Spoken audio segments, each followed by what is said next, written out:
Hi விவோஸ், இன்றைக்கான எபிசோடில் என்ன நடக்கலான்னு சொல்லிட்டு பார்க்கலாம். வீடியோக்குள்ளே போகிறதுக்கு முன்னாடி நம்ம சேனலை லைக் அண்ட் சப்ஸ்கிரைப் பண்ணிவிட்டு கொஞ்சம் சப்போர்ட் பண்ணுங்கள். வாங்க இப்போ வீடியோக்குள்ளே போகலாம். எபிசோட் ரொம்பவே இன்ட்ரெஸ்டிங்காக போய்கிட்டு இருக்கு. நம்ம கார்த்தி எப்படியாவது நாளைக்கு நடக்க இருக்கிற கல்யாணத்தை நிப்பாட்டணும் அப்படின்னு சொல்லிட்டு போராடிட்டு இருக்காரு. ஒரு பக்கம் நம்ம ரேவதி எப்படியோ நம்ம சாம்புச்சரியை சமாளித்து இன்னைக்கு கல்யாணம் வேணாம், நாளைக்கு ஊரைக்குட்டி கல்யாணத்தை பண்ணலாம் அப்படின்னு சொல்லிட்டு நம்ம சாம்புச்சரியோட மனசை மாற்றிடுறாங்க. இது தெரிஞ்ச நம்ம கார்த்தி எப்படியாவது இந்த கல்யாணத்தை தடுத்து நிறுத்தணும். அதுக்கு ஒரே வழி, மருதோட எல்லா விஷயமே அத்தைக்கு தெரிய வரணும். அத்தைக்கு தெரிய வந்துச்சுன்னா கண்டிப்பாக அத்தை மருதை ரேவதிக்கு கல்யாணம் பண்ணி வைக்க மாட்டாங்க அப்படின்னு சொல்லிட்டு கார்த்தி ஒரு முடிவெடுக்கிறாங்க. அப்போதான் நம்ம கார்த்திக்கு ஒரு கால் வருது. அதில் மருதுனால பாதிக்கப்பட்ட ஒரு பொண்ணு ஹாஸ்பிட்டல் அட்மிட் பண்ணியிருப்பாங்க இல்லையா, அந்த பொண்ணுக்கு நினைவு திரும்பிடுச்சு சொல்லிட்டு அவங்க அம்மா கால் பண்ணி சொல்லுவாங்க. இதை கேட்டதுமே கார்த்தி ஓடோடி வராங்க ஹாஸ்பிட்டலுக்கு. அங்கே அதிகாரிங்க கார்த்தி எல்லாருமே அந்த பொண்ணை பார்க்குறாங்க. அந்த பொண்ணு ஃபுல்லாகவே ரெக்கவர் ஆகிட்டா. இது தெரிஞ்சு அவங்க அம்மா கார்த்திக்கிட்ட சொல்கிறாங்க, சார் நீங்கள் மட்டும் இல்லைனா இந்நேரம் என் பொண்ணு உயிரோடவே பார்த்துருக்க முடியாது. என் பொண்ணுக்கு எவ்வளோ ஹெல்ப் பண்ணியிருக்கீங்க, உங்களுக்கு நாங்கள் ரொம்பவே நன்றி கடன் பட்டிருக்கோம் அப்படிங்கிற மாதிரி சொல்ல. இது கேட்டதுமே கார்த்தி சொல்கிறாங்க, எனக்காக ஒரே ஒரு விஷயம் மட்டும் நீங்கள் பண்ணுவீங்களா? அந்த மருது யார் என்னங்கிற விஷயத்தை கண்டுபிடிச்சிட்டா போதும், நாளைக்கு நடக்க இருக்கிற கல்யாணத்தை நான் நிப்பாட்டிடுவேன். என்னோட ஒய்ஃபுக்கு இப்படி ஆனதுக்கு காரணமே அந்த மருது தான், அவனை சும்மா விடக்கூடாது அப்படின்னு சொல்லிட்டு நம்ம கார்த்தி சொல்ல. இதை கேட்டால் அந்த அம்மா சொல்கிறாங்க, கண்டிப்பாக சார், என் பொண்ணோட உயிரே காப்பாற்றிருக்கீங்க, உங்களுக்கு நாங்கள் இந்த உதவி கூட செய்ய மாட்டோமா அப்படின்னு சொல்லிட்டு அந்த பொண்ணுக்கிட்ட சொல்கிறாங்க. ஏம்மா நீ நினச்சனா கண்டிப்பாக அந்த மருது யார் என்னங்கிறத வெளியில் கொண்டு வரலாம் அப்படிங்கிற மாதிரி கேட்க, அதுக்கு அந்த பொண்ணு சொல்கிறாங்க, அண்ணா நான் இது வரைக்கும் அவரை பார்த்ததே கிடையாது. அவர் என் முன்னாடி நிற்கும் போது மாஸ்க் போட்டு தான் நிற்பார். ஆனால் இந்த தடவை கண்டிப்பாக அவனை சும்மா விடக்கூடாது. அவனால் எத்தனை பொண்ணுங்க பாதிக்கப்பட்டிருக்காங்க, அவனுக்கு சரியான தண்டனை வாங்கி கொடுக்கணும் அப்படிங்கிற மாதிரி சொல்ல. இது கிட்டத்துமே காட்டி சொல்கிறாங்க, நீங்கள் இந்த ஒரு ஹெல்ப் மட்டும் பண்ணுங்கள், அடுத்து அவங்கள என்ன பண்ணணுன்றதை இந்த அதிகாரிங்க பார்த்துப்பாங்க அப்படிங்கிற மாதிரி சொல்லிடுறாங்க. உடனே கார்த்தி அந்த பொண்ணை மருதை மீட் பண்ண சொல்லி அனுப்புகிறாங்க. மருது சம்மந்தப்பட்ட ஆதாரம் எல்லாத்தையுமே நான் உங்ககிட்ட கொடுத்துட்டேன், எனக்கு பண உதவி வேணும், எனக்கு பணம் மட்டும் கூட அப்படிங்கிற மாதிரி அவன்கிட்ட சும்மா நடித்து நாடகம் ஆடணும். கண்டிப்பாக அவன் கூட நீ பேசும்போது உன் கழுத்தில் நான் போட்டிருக்க செயினில் கேமரா இருக்கும், அந்த கேமராவில் எல்லாமே ரெக்கார்ட் ஆகிட்டு இருக்கும். அப்போ கண்டிப்பாக அவனை வெறுப்பேற்றுற மாதிரி நீ ஏதாவது ஒரு விஷயத்த சொல்லு, அந்த மாஸ்க்கு அவன் அந்த வெறுப்பில் கழுத்தி எரிஞ்சிருவான். அப்போ அவன் யார் என்னங்கிறத நம்ம கண்டுபிடிச்சிடலாம் அப்படிங்கிற மாதிரி கார்த்தி சொல்ல. இது கேட்டதுமே அந்த பொண்ணு எல்லாத்துக்குமே சரின்னு சொல்லிட்டு மருதை மீட் பண்ண போகிறாங்க. மருதும் அந்த பொண்ணு சொல்கிற இடத்துக்கு வந்துடுறாங்க. இங்கே பாரு, உன் அம்மா ஏற்கனவே என்னை ஏமாற்றி ஆதாரத்தெல்லாம் தரேன்னு சொல்லிட்டு அதிகாரிங்க கிட்டலாம் மாட்டி விட பார்த்தாங்க. அதே மாதிரி நீயும் ஏதோ ஒரு திட்டத்தோட வந்திருக்கியா அப்படிங்கிற மாதிரி கேட்க, அதுக்கு அந்த பொண்ணு சொல்கிறா, இல்லை சார், எனக்கு பண உதவி தேவைப்படுது, அதனால தான் உங்ககிட்ட எல்லா ஆதாரத்தையுமே கொடுத்துட்டு பணத்தை வாங்கிட்டு போகலான்னு வந்தேன் அப்படிங்கிற மாதிரி சொல்ல. இது கேட்ட மருத்துவம் சரி சீக்கிரம் ஆதாரத்தை கூட அப்படிங்கிற மாதிரி கேட்க, அதுக்கு அந்த பொண்ணு சொல்கிறா, என்ன நானே ஒரு பொண்ணு உங்களை பார்க்குறதுக்கு தைரியமாக வந்திருக்கேன், ஆனால் நீங்கள் சரியான பயந்தாங்குழியாக இருப்பீங்க போல், என்னை பார்க்க வரும்போதெல்லாம் ஒரே மாஸ்க் போட்டு வரீங்களே அப்படிங்கிற மாதிரி கேட்க. உடனே மருதுக்கு சமக்கவும் வருது. யார் பயந்தாங்குழி, நான் எதுக்காக பயப்படணும், நான் யாருக்குமே பயப்படணும்னு அவசியம் கிடையாது அப்படின்னு சொல்லிட்டு அந்த மாஸ்க்கை கலட்டிடுறாங்க. அந்த மாஸ்க்கை கலட்டினதுமே மருதுதான்ற விஷயம் நம்ம கார்த்திக்கு கன்ஃபார்ம் ஆகிடுது.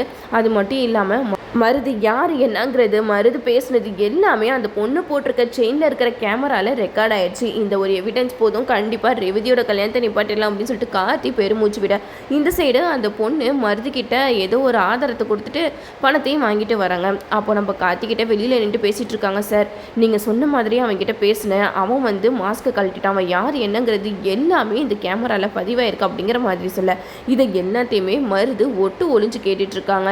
என்னது, இவ அப்போ நம்மளை ஏமாத்துறதுக்கு வந்திருக்காளா? என்னை ஏமாற்றி எனக்கு யார் என்னங்கிறத அந்த கார்த்திகிட்ட சொல்கிறியா நீனு? உன்னை நான் சும்மா விட மாட்டேன்டி, கண்டிப்பாக உன் கதையை நான் முடிக்காமல் விட மாட்டேன் அப்படிங்கிற மாதிரி மருது செம்ம கோவத்தில் இருக்கா. இந்த சைடு நம்ம கார்த்தி அந்த பொண்ணுக்கு சொல்கிறாங்க, உனக்கு நான் ரொம்பவே நன்றி கடன் பட்டிருக்கேன், உனக்கு எவ்வளோ ஹெல்ப் வேணாலும் சொல்லுமா, நான் கண்டிப்பாக செய்கிறேன் அப்படிங்கிற மாதிரி சொல்ல. இதை கேட்டதுமே அந்த பொண்ணு சொல்கிறா, கண்டிப்பாக நான் ஏதாவது ஒரு உதவினா உங்களை தேடி வருவேன், அது மட்டும் இல்லாமல் இந்த மாதிரி ஒரு அயோக்கியம் இந்த உலகத்தில் வாழவே கூடாது, அவனுக்கு சரியான தண்டனை நீங்கள் வாங்கி கொடுக்கணும் அப்படிங்கிற மாதிரி அந்த பொண்ணு கார்த்திகிட்ட சொல்லிட்டு போயிடுறாங்க. இந்த சைடு மறுநாள் காலையில் நம்ம ரேவதி கிட்ட சாம்பிச்சுட்டு சொல்கிறாங்க, என்ன ரேவதி இப்படி மாசம் நின்றுட்டு இருக்க, சீக்கிரம் கல்யாணத்துக்கு ரெடி ஆக அப்படிங்கிற மாதிரி சொல்லி. இது கேட்டதுமே ரேவதி சரிம்மா அப்படின்னு சொல்லிட்டு ரெடி ஆகிட்டு வராங்க.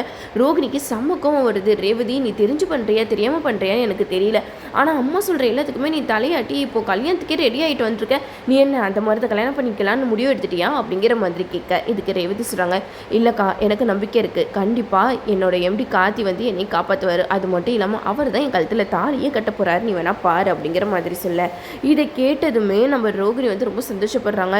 ரேவதி நீ இப்படியே கடைசி வரைக்கும் மனசு மாறாமல் இருடி, அம்மா சொல்கிறாங்க இவங்க சொல்கிறாங்க சொல்லிட்டு அந்த மருந்தை மட்டும் கல்யாணம் பண்ணிக்காது அப்படிங்கிற மாதிரி சொல்ல இதை கேட்ட ரேவதி சொல்கிறாங்க அதெல்லாம் நடக்கவே நடக்காதுக்கா, நான் பார்த்துக்கிறேன் அப்படிங்கிற மாதிரி சொல்லிட்டு மண்டபத்துக்கு எல்லாருமே கிளம்பி போகிறாங்க. இந்த சைடு நம்ம மயில்வாகனம் வந்து கார்த்திகிட்ட சொல்கிறாங்க, எப்பா கார்த்தி நீ என்னதான்ப்பா பிளான் வச்சுருக்க, எனக்கு ஒன்றுமே புரியலப்பா, இன்னும் கொஞ்சம் நேரத்தில் மருதுக்கும் ரேவதிக்கும் கல்யாணம் ஆக போகுது, நீ சீக்கிரமாக உன்னால் முடிஞ்சதை பண்ணுப்பா அப்படிங்கிற மாதிரி சொல்ல அதுக்கு கார்த்தி சொல்கிறாங்க, நீங்கள் அதுக்கு கவலைப்படாதீங்க, நான் மருதை பற்றின ஆதாரம் எல்லாத்தையுமே ரெக்கார்ட் பண்ணிட்டேன், கண்டிப்பாக அதிகாரிகளோட வந்து அந்த கல்யாணத்தை நான் நிப்பாட்ட தான் போகிறேன் அப்படிங்கிற மாதிரி நம்ம கார்த்தி மயில்வாகனம் கிட்ட சொல்கிறாங்க. இந்த சைடு சந்திரகலாவுக்கு மனசெல்லாம் ஒரு மாதிரியாக இருக்குது.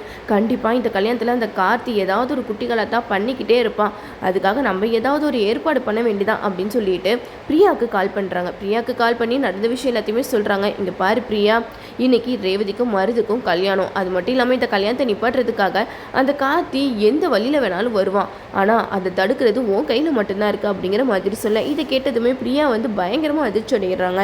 என்ன மேடம் நீங்கள் பாட்டிக்கு என்கிட்ட இவ்வளோ பெரிய வேலையை ஒப்படைச்சிட்டிங்க, நான் எப்படி தனியாக பண்ண முடியும் அப்படிங்கிற மாதிரி கேட்க அதுக்கு நம்ம சந்திரகலா சொல்கிறாங்க, இல்லை நான் வந்து சொல்கிற நேரத்தில் கரெக்டாக நீ மண்டபத்துக்கு வந்து ஓ எம்டி கார்த்தியை பற்றி நீ தப்பாக சொல்லணும், கண்டிப்பாக அப்படி சொன்னனா ரேவதி வந்து கார்த்தி மூஞ்சிலே முழிக்க மாட்டா அப்படிங்கிற மாதிரி சொல்ல இதை கேட்டதுமே பிரியா சொல்கிறாங்க, எப்படி மேடம் நான் பண்ணுறது, நான் வேலை பார்க்குற ஆஃபீஸில் இருக்கிற எம்டியை பற்றியே குறை சொல்ல சொன்னால் அவர் என்னை வேலையை விட்டு தூக்க மாட்டாரா, வேணாம் மேடம் எனக்கு என்னமோ இது சரிப்பட்டு வர மாதிரி தெரியல அப்படிங்கிற மாதிரி நம்ம பிரியா வந்து சொல்ல இதை கிட்டத்துமே சந்திரா சொல்கிறாங்க, இங்கே பாரு பிரியா நீ எதுக்குமே பயப்படாத, உனக்கு ஏதாவது ஒன்றுனா நான் கூட நிற்பேன் அப்படின்னு சொல்லிட்டு அங்கே பிரியாவுக்கு வந்து தைரியம் சொல்கிறாங்க.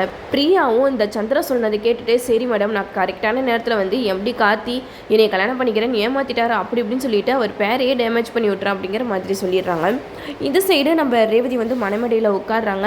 எல்லாருமே ரேவதியை தான் பார்த்துட்டு இருக்காங்க. இந்த பொண்ணுக்கு ஏற்கனவே கல்யாணம் ஆயிடுச்சு, ஆனால் சாம்புஸ்ரீ அம்மானால இப்போ இன்னொரு தடவை கல்யாணம் பண்ணிக்க போகுது அப்படி இப்படின்னு சொல்லிட்டு பேசிக்கிட்டு இருக்கேன். இந்த சைடு நம்ம மயில்வாகனம் ரோகிணி எல்லாருமே கார்த்தி வருகைக்காக தான் காத்துட்டு இருக்காங்க. என்னது இது இன்னும் சகல வரக்கானா, இன்னும் கொஞ்சம் நேரத்தில் முகூர்த்த நேரம் முடிய போது, அந்த மருது வந்து ரேவதி கழுத்தில் தாலி கட்டிட்டானா என்ன பண்ணுறது அப்படிங்கிற மாதிரி மயில் மண்டையை போட்டு பிச்சுக்கிட்டு இருக்காங்க. அப்போ தான் ராஜராஜன் கிட்ட வந்து சாம்புஸ்ரீ சொல்கிறாங்க, இங்கே பாருங்கள் எதுக்காக நீங்கள் ஒதுங்கியே இருக்கீங்க, நீங்கள் தான் உங்கள் பொண்ணு கல்யாணத்தில் நின்று அர்ச்சனை போட்டு ஆசீர்வாதம்லாம் பண்ணணும், இப்போ நீங்களே ஒதுங்கிருந்தீங்கன்னா என்ன அர்த்தம் அப்படிங்கிற மாதிரி கேட்க அதுக்கு நம்ம ராஜராஜன் சொல்கிறாங்க, இங்கே பாரு சாம்புஸ்ரீ இந்த கல்யாணத்தை நீ தான் விருப்பப்பட்டு நடத்துறியே தவிர எங்களுக்கெல்லாம் இதில் துளி கூட விருப்பம் இல்லை, அப்போ எப்படி நாங்கள் வந்து அர்ச்சனை போட்டு வாழ்த்த முடியும் அப்படிங்கிற மாதிரி சொல்ல இதை கேட்டதுமே நம்ம சாம்புஸ்ரீ வந்து பயங்கரமாக அதிர்ச்சி ஆகுறாங்க. அது மட்டும் இல்லாமல் தாத்தா பாட்டி எல்லாருமே வேண்டிக்கிட்டு இருக்காங்க, என்னோட பேரன் தான் எப்படியாவது ரேவதி கழுத்தில் தாலியை கட்டணும் கடவுளே அப்படின்னு சொல்லிட்டு ஒரு பக்கம் எல்லாரும் வேண்டிகிட்டு இருக்க, இன்னொரு பக்கம் நம்ம கார்த்தி வந்து மாசாக அங்கே மண்டபத்துக்குள்ளே என்ட்ரி கொடுக்குறாங்க. இந்த சைடு மருது வந்து ரேவதி கழுத்தில் தாலி கட்ட போகும்போது கார்த்தி கரெக்டான நேரத்தில் மருதோட கையிலே ஒரே போட்டுறாங்க. அது மட்டும் இல்லாமல் இந்த மருது யார் என்னங்கிற விஷயம்லாம் சாம்புஸ்ரீக்கு தெரியாமல் பயங்கரமாக கத்த ஆரம்பிக்கிறாங்க. என்ன டிரைவர் உனக்கு எவ்வளோ தைரியம் இருந்தால் ஏன் வீட்டு மாப்பிள்ளையே கை நீட்டி அடிப்பேன் அப்படிங்கிற மாதிரி கேட்க அதுக்கு நம்ம கார்த்தி வந்து சொல்கிறாங்க, நான் ஒன்றும் இந்த கல்யாணத்தை நிறுத்தணும்னு பிளான் பண்ணிலாம் பண்ணலை, இந்த மருது சரியான அயோக்கியம், அவனை பற்றின உண்மை தெரிஞ்சால் நீங்களே இந்த கல்யாணத்தை நிப்பாட்டிடுவீங்க அப்படி இப்படின்னு சொல்லிட்டு கார்த்தி வந்து மருதை பற்றி தான் சொல்லிக்கிட்டு இருக்காங்க. இந்த சைடு அதிகாரிகளும் சாம்புஸ்ரீ கிட்ட சொல்கிறாங்க, ஆமாம் மேடம் இவ சொல்கிறதெல்லாம் உண்மை தான், கார்த்தி தம்பி தான் எங்களுக்கு எல்லாத்தையுமே பிடிக்கிறதுக்கு உதவி பண்ணார் அப்படி இப்படின்னு சொல்லிட்டு அதிகாரிகளும் கார்த்தி பண்ண விஷயத்தெல்லாம் சொல்கிறாங்க. இது கேட்டுட்டு சாம்புஸ்ரீக்கு தலையை சுத்திரும் போல். அது மட்டும் இல்லாமல் மருதுக்கு இப்போ என்ன பண்ணுறதுன்னு தெரியாமல் மருது முழிச்சுக்கிட்டு இருக்காரு. நம்மளை பற்றின உண்மைலாம் தெரிஞ்சு போயிடுச்சு, இதுக்கப்புறம் கண்டிப்பாக சாம்புஸ்ரீ அத்தை மனசு மாறவே மாட்டாங்க, அதுக்குள்ளே நம்ம ஏதாவது ஒரு வழி பண்ண வேண்டியதான் அப்படின்னு சொல்லிட்டு கையில் இருக்கிற பொருளை வச்சு ரேவதியோட கழுத்தில் வச்சுடுறாங்க. எல்லாருமே பயங்கர அதிர்ச்சியில் பார்த்துட்டு இருக்கும்போது மருது சொல்கிறாங்க, இங்கே பாருங்கள் நான் இங்கேருந்து இப்போ தப்பிச்சாகணும், என்னை யாராவது சீண்டுனீங்க அவ்வளோதான் ரேவதியை அறுத்து போட்டு போய்கிட்டே இருப்பேன் அப்படிங்கிற மாதிரி மருது வந்து ஒரு பக்கம் பயன்படுத்துகிற மாதிரி பேச அப்போ தான் நம்ம கார்த்தி சொல்கிறாங்க, இங்கே பாரு நீ பண்ண வேலைக்கு தான் நீ மாட்டியிருக்க, ஒழுங்கு மரியாதையாக ரேவதியை விட்டு அப்படிங்கிற மாதிரி சொல்ல அதுக்கு மருது சொல்கிறாங்க, அது எப்படிடா நான் விட முடியும், நான் இவ்வளோ நாளாக என்னோட தொழிலை பத்திரமா பார்த்துட்டு வந்தால் நீ இடையில வந்து என்னையை மாட்டி விடுவியா, அது மட்டும் இல்லாமல் உன் பொண்டாட்டி எங்களை பற்றிலாம் எல்லாருக்கிட்டையும் சொல்லி அசிங்கப்படுத்துவா, நாங்கள் சும்மா இருக்கணுமா அப்படி இப்படின்னு சொல்லிட்டு மருது ஒரு பக்கம் பேச இன்னொரு பக்கம் கார்த்திக்கு செம்ம கோவம் வருது. அது மட்டும் இல்லாமல் மருது சொல்கிறாங்க, யாராவது என் மேலே கை வைக்க ட்ரை பண்ணீங்க அவ்வளோதான், ரேவதியோட கதையை நான் முடிச்சுட்டு போயிடுவேன் அப்படிங்கிற மாதிரி சொல்ல, இது கிட்டத்தட்ட சாம்புஸ்ரீக்கு சமக்கமும் வருது. உன்னைய எவ்வளோ நல்லவன்னு நினச்சி இவ்வளோ நாளாக வீட்டில் வச்சுருந்தேன், நீ இவ்வளோ அயோக்கியனா அப்படிங்கிற மாதிரி கேட்க, அதுக்கு நம்ம மருது சொல்கிறாங்க, ஆமாம் நான் தான் இவங்க தேடிட்டு இருந்தேன் ரெட், இப்போ கிடச்சிட்டேன்ல அவ்வளோதான், இனிமேட்டு என்னை சும்மா விட மாட்டாங்க. ஆனால் நான் இப்படியே அவங்கக்கிட்ட மாட்டிக்கிட்டு ஜெயிலில் கம்பி எண்ணுவேன்னு மட்டும் யாரும் நினைக்காதீங்க, இதுக்கப்புறம் தான் ஆட்டமே இருக்கா அப்படின்னு சொல்லிட்டு மருது அங்கே இருக்கிறவங்க கிட்டலாம் ஆட்டத்தை காட்டிகிட்டு இருக்காரு. இன்னொரு சைடு அதிகாரிங்கெல்லாம் நம்ம காத்திக்கிட்டு சொல்கிறாங்க, இப்போ என்னப்பா பண்ணுறது, ரேவதிக்கல் தலைவர் கத்தி வச்சிருக்கானே அப்படிங்கிற மாதிரி சொல்ல, இது கிட்டதுமே காத்தி வந்து இவனெல்லாம் இப்படியே விட்டா வேலைக்கு ஆகாது அப்படின்னு சொல்லிட்டு மருது சொல்கிறதே கேட்போம் அப்படின்னு சொல்லிட்டு மருது பேச்சு தான் கேட்டுட்டு இருக்காங்க. மருது கரெக்டாக ரேவதியோட கழுத்துலேருந்து கத்தியை எடுக்க, இன்னொரு பக்கம் நம்ம காத்தி மருது அடின்னு அடித்து போலீஸ் கையில் ஒப்படைச்சிடுறாங்க. எது எப்படியோ ஒரு வழியாக இந்த மருதை அதிகாரிங்கெல்லாம் பிடிச்சிட்டு போயிட்டாங்க. இதுக்கப்புறம் கண்டிப்பாக ரேவதி கழுத்தில் நம்ம காத்தி தான் தாலி கட்ட போகிறாரு, அதையும் நம்ம வெயிட் பண்ணி பார்ப்போம். ஓகே வீவர்ஸ், என்னோட ரிவ்யூ உங்களுக்கு பிடிச்சிருந்தா லைக் பண்ணுங்கள், மறக்காமல் நம்ம சேனலை சப்ஸ்கிரைப் பண்ணிடுங்க.